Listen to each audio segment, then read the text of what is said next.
સાર્વત્રિક ધોધમાર વરસાદ વરસ્યો છે। મોડી રાતથી જ બનાસકાંઠામાં મેઘરાજાએ ધડબડાટી બોલાવી।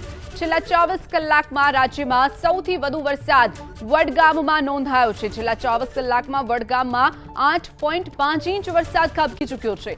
બનાસકાંઠાના દાંતીવાડામાં 6 ઇંચ વરસાદ વરસ્યો। ધાનેરા અને ડીસામાં 1 ઇંચ વરસાદ વરસ્યો છે। બનાસકાંઠાના પાલનપુર તાલુકામાં પણ નોંધપાત્ર વરસાદ નોંધાયો છે। ભારે વરસાદને પગલે ખેડૂતોમાં હેતની હેલી જોવા મળી। તો ભારે વરસાદથી વરસેલા વરસાદથી જનજીવન પ્રભાવિત થયું છે। ધોધમાર વરસાદને પગલે અનેક ઠેકાણે પાણી ભરાઈ જવાની પણ સમસ્યા સામે આવી છે।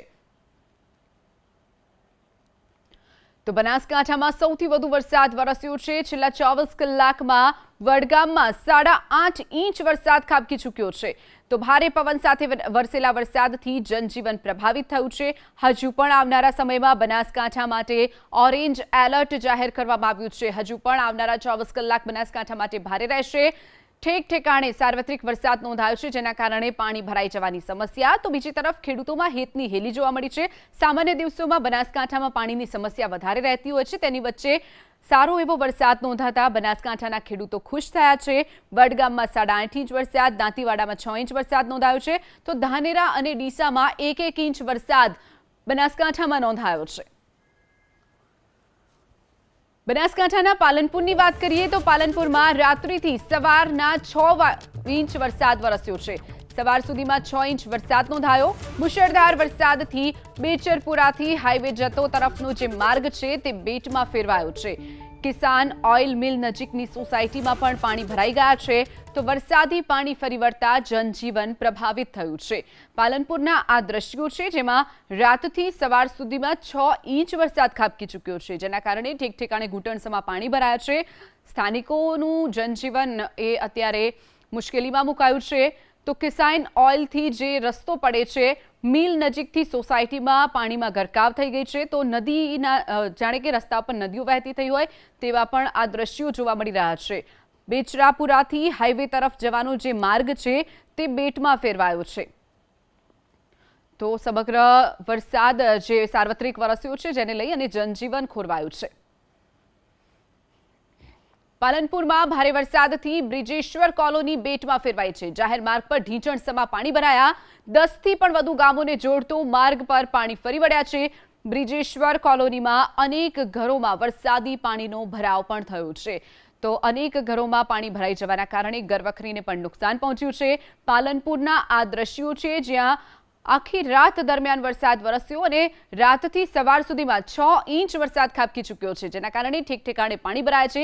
બ્રિજેશ્વર કોલોનીના આ દ્રશ્યો, જ્યાં આખી કોલોની બેટમાં ફેરવાઈ છે। કેટલાક લોકોના તો ઘરોમાં પણ પાણી ઘૂસી ગયા છે। આગળ વાત કરીએ બનાસકાંઠાની તો બનાસકાંઠાના પાલનપુરમાં મોડી રાતના ધોધમાર વરસાદ વરસ્યો। પાલનપુરમાં ભારે વરસાદથી અનેક વિસ્તારોમાં જળભરાવની સ્થિતિ। પાલનપુરની રામનગર સોસાયટીમાં 3 ફૂટ જેટલા પાણી ભરાઈ ગયા। આનંદનગર કૈલાશનગર સોસાયટીમાં પણ પાણી ભરાઈ જવાની સમસ્યા સામે આવી। પાણી ભરાવાના કારણે રહીશોને ભારે હાલાકી પડી રહી છે। પાલનપુરના આ દ્રશ્યો, જ્યાં અલગ અલગ વિસ્તારોમાં સોસાયટીઓ પાણીમાં ગરકાવ થઈ છે। 3 ફૂટ જેટલા પાણી ભરાતા લોકો પરેશાન થયા છે। આનંદનગર કૈલાશનગરમાં સોસાયટીઓમાં પાણી ભરાયા। પાલનપુરમાં મોડી રાત્રે જે વરસાદ ધોધમાર વરસાદ પડવાથી જે નીચાળાવી રામનગરનો આ વિસ્તાર છે, રામનગરની અંદર ઘરની અંદર 2-2 ફૂટ 3-3 ફૂટ પાણી ભરાઈ ગયા છે। સવારથી જ લોકો અહીંયા પાણીથી લઈને પરેશાન હતા। આ નગરપાલિકાની તમને જોઈ શકાય કે દ્રશ્ય, આ પુલ ખુલી ગઈ છે કે આ અનેકવાર રજૂઆત કરવાથી છતાં કંઈ અહીંયા પાણીનો નિકાલ નથી થતો। તેને લઈને લોકો અત્યારે પરેશાન છે પાણીને લઈને। અને અત્યારે એમને પૂછવાનો પ્રયાસ કરશું કે કેટલું પાણી ભરાયું અને કેવી મુશ્કેલીનો સામનો કરવો પડે તો। સાહેબ જુઓ કે રાત્રે 2 વાગે વરસાદ પૂરો ફૂલ ચાલુ થયો, ત્યારથી મોડી અત્યાર સુધી હાલ બી વરસાદ ચાલુ છે, પરંતુ કોઈ હજુ સુધી કોઈ નગરપાલિકામાંથી કે કોઈ કોર્પોરેટરો કે કોઈ પ્રમુખશ્રી કે કોઈ પણ સરકારી તંત્ર હજી સુધી આવ્યું નહીં અમારી રામનગર સોસાયટી અંદર। અને રાત્રે ઘરોમાં જુઓ પાણી ભરાઈ ગયું છે, આપ જોઈ શકો છો। અને છોકરાઓ હેરાન થઈ જાય, નુકસાન થયું, અમુક થોડા ઘણું અનાજ મારે પણ બગડ્યું હોય અને આ ભાઈને બગડી ગયું, એવું બધું નુકસાન છે।